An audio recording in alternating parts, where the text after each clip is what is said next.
आप देख रहे हैं देश लाइव, देश की आवाज। मैं सहल कुरैशी। बाबरी मस्जिद और राम मंदिर पर जब फैसला आया तो कई लोगों ने कहा कि न्यायपालिका सवालिया निशान है ना, न्यायपालिका पर सवाल उठने लगे। उस वक्त लोगों ने यह कहा, एक खास बिरादरी के लोगों ने यह कहा कि न्यायपालिका पर सवाल उठाने वाले गद्दार हैं, देशद्रोही हैं। हालांकि मुसलमानों ने उस फैसले को कबूल कर लिया क्योंकि कोई चॉइस थी नहीं। जिस देश में रहते हैं तो वहां के कानून को, वहां की न्यायपालिका को तो मानता ही है मुसलमान, मानना ही पड़ेगा। तो बात अलग है कि गृह मंत्री खुद न्यायपालिका के फैसले पर कहें कि नहीं, हमें फैसला मंजूर नहीं है, लेकिन देश का मुसलमान कहता है कि जो न्यायपालिका कहेगी हमें मंजूर है। उसी न्यायपालिका को लेकर अब एक बार फिर से सवाल उठने लगे हैं और ये सवाल उठाए हैं सुप्रीम कोर्ट के वरिष्ठ अधिवक्ता और पूर्व केंद्रीय मंत्री, पूर्व कांग्रेस नेता कपिल सिब्बल ने। कपिल सिब्बल ने कहा है कि बीजेपी और मोदी सरकार न्यायपालिका पर कब्जा करना चाहते हैं। ऐसा क्यों कहा गया? और सिर्फ कपिल सिब्बल नहीं, कांग्रेस के कई नेताओं ने, टीएमसी के कई नेताओं ने, लेफ्टिस्ट पार्टियों के कई नेताओं ने सवाल खड़े किए हैं। क्योंकि दरअसल हुआ यह कि कानून मंत्री किरण रिजिजू ने एक पत्र लिखा और यह कहा कि कॉलेजियम सिस्टम के अंदर बड़े फेरफार की जरूरत है। अब ये कॉलेजियम सिस्टम वही है, कॉलेजियम सिस्टम में यह तय किया जाता है कि किस जज का नाम चीफ जस्टिस के तौर पर दिया जाए, किस जज का नाम अलग अलग कोर्टों के, हाई कोर्ट के चीफ जस्टिस के तौर पर या जजिस के तौर पर दिया जाए। कॉलेजियम तय करता है, कॉलेजियम कुछ नाम भेजता है सरकार के पास और उसमें से सरकार जो है मोहर लगाती है कि हाँ ठीक है भाई ये नाम, और इसे हम बना देते हैं कहीं का भी चीफ जस्टिस या जो भी जज या जो भी। ये किरण रिजिजू ने जो पत्र लिखा, इस पत्र को लेकर कांग्रेस पार्टी ने कहा कि यह जहरीली चिट्ठी है, यह मीठा जहर है।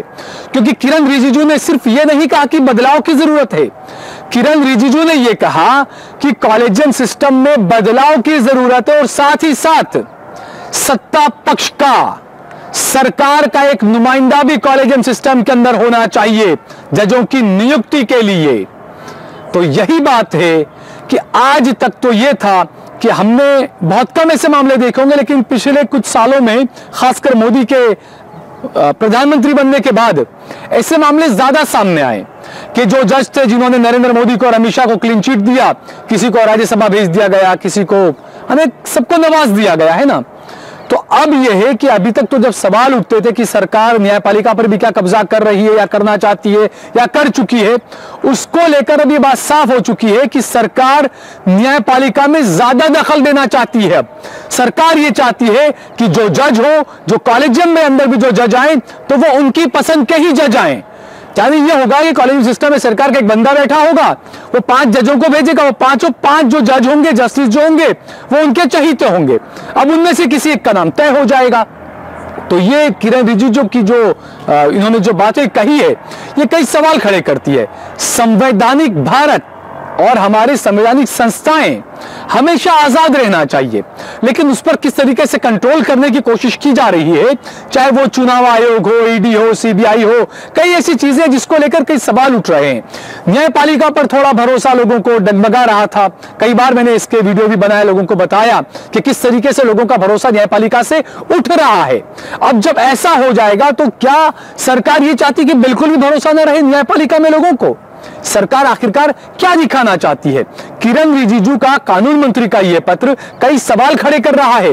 और हद तो तब हो गई कि ममता बनर्जी, जो कि पश्चिम बंगाल की मुख्यमंत्री हैं, टीएमसी की नेता हैं, उन्होंने यह कहा कि हरगिज इसे बर्दाश्त नहीं किया जाएगा।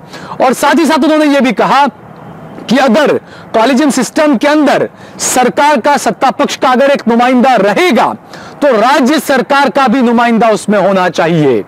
यानी कि आने वाले वक्त में टकराव बढ़ने वाला ऐसा माना जा सकता है। क्या न्यायपालिका और सरकार के बीच में जबरदस्त का टकराव हो सकता है? इस तरीके की जो चीजें सामने आ रही है, क्योंकि हमने देखा जो नए चीफ जस्टिस हैं और इसके पहले जितने भी यूयू ललित वगैरह जो रहे, आखिर के 2-3 चीफ जस्टिस ले लीजिए आप, तो किस तरीके की बयानबाजी हुई, क्या क्या हुआ, मौजूदा चीफ जस्टिस ने क्या क्या बातें कही।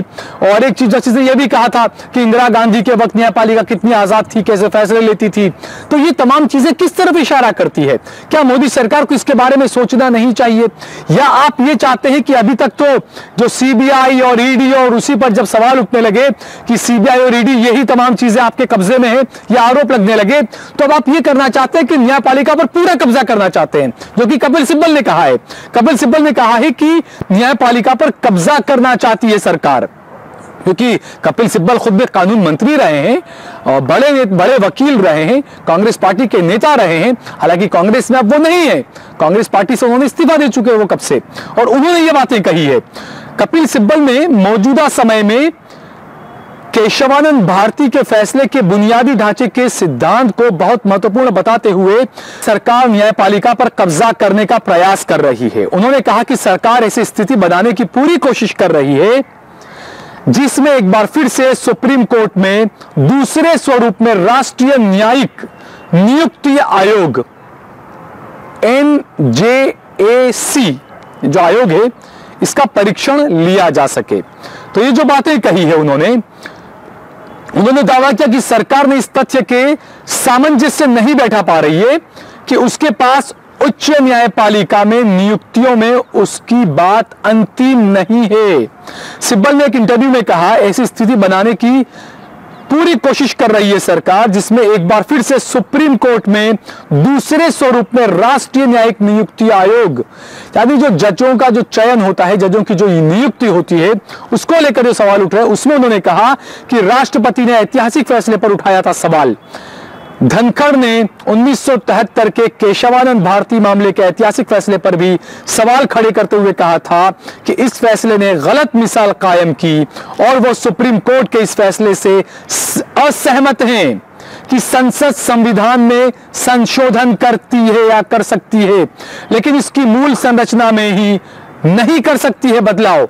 ये जो चीजें हैं, क्योंकि राष्ट्रपति भी जब इस बात का किसी चीज को लेकर विरोध कर चुके हों तो आम नागरिक के जहन के अंदर न्यायपालिका को लेकर जो सवाल उठ रहे हैं तो उसमें कोई मुझे तो हैरानी नहीं लगती है, क्योंकि जिस तरीके के फैसले आ रहे हैं अदालतों से, हालांकि हमें टीका टिप्पणी नहीं करनी चाहिए जो न्यायपालिका के फैसलों पर, लेकिन लोगों में जो भावनाएं बन रही है, जो आम भावना, मैं हमेशा ये बात कहता हूं कि अगर लोगों का भरोसा उठ रहा है न्यायपालिका से तो ये न्यायपालिका की और सरकार की जिम्मेदारी है कि उस भरोसे को दोबारा कायम करे, दोबारा मुहाल करे और जो भरोसा है उस भरोसे को वो कायम रखें।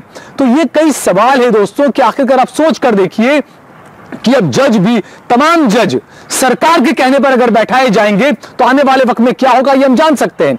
और ये तो मैं शुरू से कहता हूं कि जब भी ये संघी सरकार को जब मौका मिला है तो वह हर जगह पर ऐसे अपने लोगों को बैठा कर जाएगी कि अगर कांग्रेस की सरकार 5 साल बाद 10 साल बाद जब भी वापसी भी अगर करेगी तो ये जो बैठाए हुए लोग हैं ये सीधे तौर पर कहीं ना कहीं नुकसान देश को बहुत बड़ा पहुंचा चुके होंगे। ये एक बड़ा खतरा देश के ऊपर है कि किस तरीके से संवैधानिक संस्थाओं में हिंदू मुसलमान की राजनीति करने वाले लोगों को बैठा दिया गया है।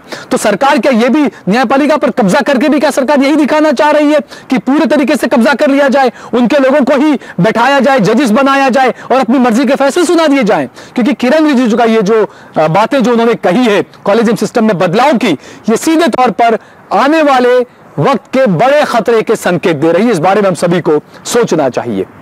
अगर आपको ये वीडियो पसंद आई हो तो इस पर कमेंट करें, इसे लाइक करें, इस वीडियो को ज्यादा से ज्यादा शेयर करें और अगर आपने हमारा चैनल देश लाइव सब्सक्राइब न किया हो तो हमारे चैनल को जरूर सब्सक्राइब करें। आप देख रहे हैं देश लाइव, देश की आवाज।